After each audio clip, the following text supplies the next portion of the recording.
Hi everybody, this is the Baseball Head, the amazing, spectacular, terrific, the great one, the People's Champion, your host, and this is another video, an episode of the Three Stooges.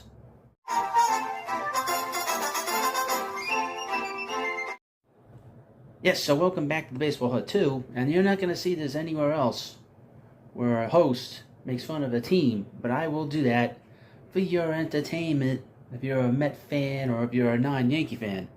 And of course, it seems that the Yankees are trying to get Juan Soto from the Padres. That's not working out so well, is it? And the Yankees are trying to grift the Padres in this kind of a deal. I would mention, I've said this many times, the Yankees do not trade anyone of note from their farm system. Their farm system, as it is currently constructed, is a bottom third farm system. Don't let the media fool you. Their farm system is terrible. And they never, and the Hut means ever trade anybody of note. When was the last time they traded anybody of note? And when was the last time they traded any pitching? The Yankees are always trying to bring in pitching because they cannot develop it. And they've not been able to really develop a consistent starter for 30 years. The last pitcher of note that they developed was Andy Pettitte. And that was a long time ago. Here's from MLBTradeRumors.com. Headline, Yankees Padres reported far apart in Juan Soto trade talks. And as you know, one of the stooges is Brian Cashman, who's been at his job for almost 30 years. And over the last 15 years, he has not gotten his team back to the World Series. It is the longest drought in Yankees history. The last time they had this kind of drought, they were known as the Highlanders. That's how long ago, but the Yankees did not go to a World Series in a decade. Within an actual decade. The Yankees are known to have interest in Padres outfielder Juan Soto, but it doesn't seem as though a trade is close to coming to fruition. From reports from Ken Rosenthal, Dennis Lin, and Brandon Cootie of The Athletic, John Heyman of the New York Post, and Andy Martino of SNY talks of stall with a noticeable gap between the two clubs. Heyman says that at least 9 clubs have checked in, while the report from the Athletic says the Blue Jays are involved. The Blue Jays are a serious threat to take Juan Soto. All the reports indicate that the Padres are asking for a multiplayer return, with Little Andy reporting that the Friars asked for Michael King, Drew Thorpe, and 4 or 5 other prospects such as Randy Vasquez and Johnny Brito, as well as salary relief for Soto and Trent Grissom, who was also in the discussions.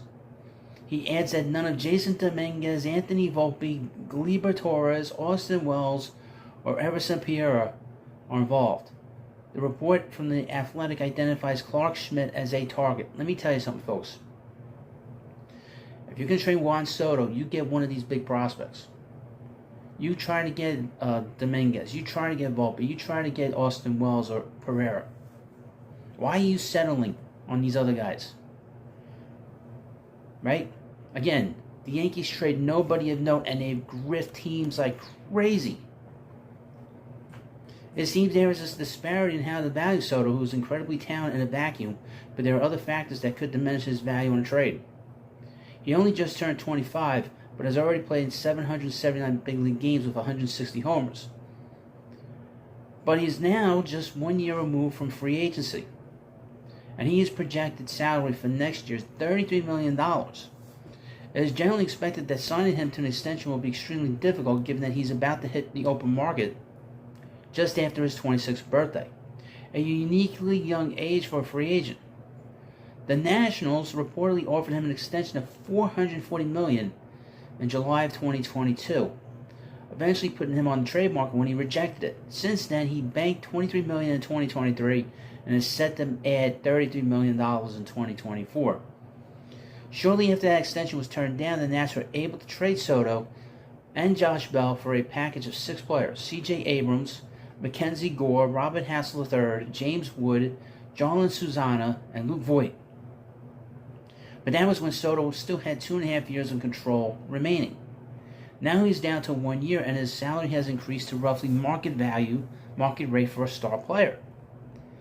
Given the changing circumstances, his trade value should be far lower now than it was when the Padres acquired him. But the Padres still seem to be asking for a significant package of players, seemingly focused on pitching. King still has 2 years of control, whereas Vasquez and Brito each have 6. I would mention about Michael King. Why are you getting worked up with him for a middle reliever? He's 28 years old, folks. He's going to turn 29 years old. Why are the Padres so enamored with Michael King? Can someone explain that to me? I mean, it's like, what's this show game that the Yankees are trying to pull on the Padres? You don't take somebody's middle reliever for Juan Soto. That's a terrible trade. I don't care how many prospects you take back in return. It's possible that this is just a classic case of early negotiations where both sides stake out extremely unreasonable positions and gradually meet in the middle. But both sides also have the option of pivoting elsewhere. The Padres seem to have many other clubs calling, while the Yankees can walk away from Soto and pursue free agents like Cody Bellinger. They are known to be looking for 2 outfielders, which is presumably why Grissom's name has been brought up in talks. But the Yankees could always look elsewhere. As for the Jays, it's unsurprising that they are involved. GM Ross Atkins has admitted that the club is looking for significant upgrades to their lineup, targeting big names like Bellinger and Shohei Ohtani. Like many things this offseason, the ultimate outcome might have to wait for a decision from Ohtani. Okay, now, it's amazing that the Blue Jays are really in on these 2 players. It tells you how, 1, they have the money, and 2, they have the prospect capital. Blue Jays always have good prospects. Again, the Yankees are not the Yankees of old. Okay, this is not the Yankees where they are able to griff other teams because they've sort of pushed away analytics. Other teams understand the analytics of the kind of nonsense that the Yankees do all the time.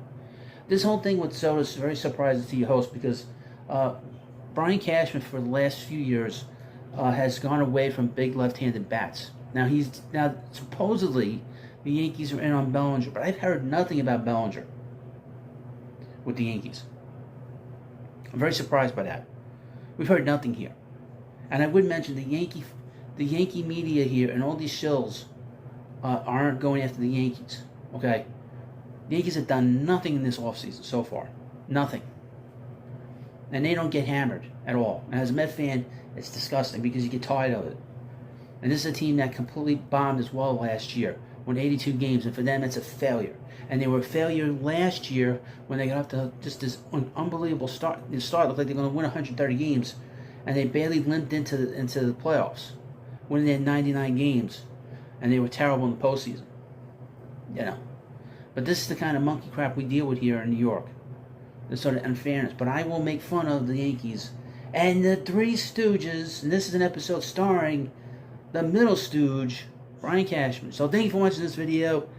And of course, please subscribe to the Baseball Hut 2. And I'll see you later.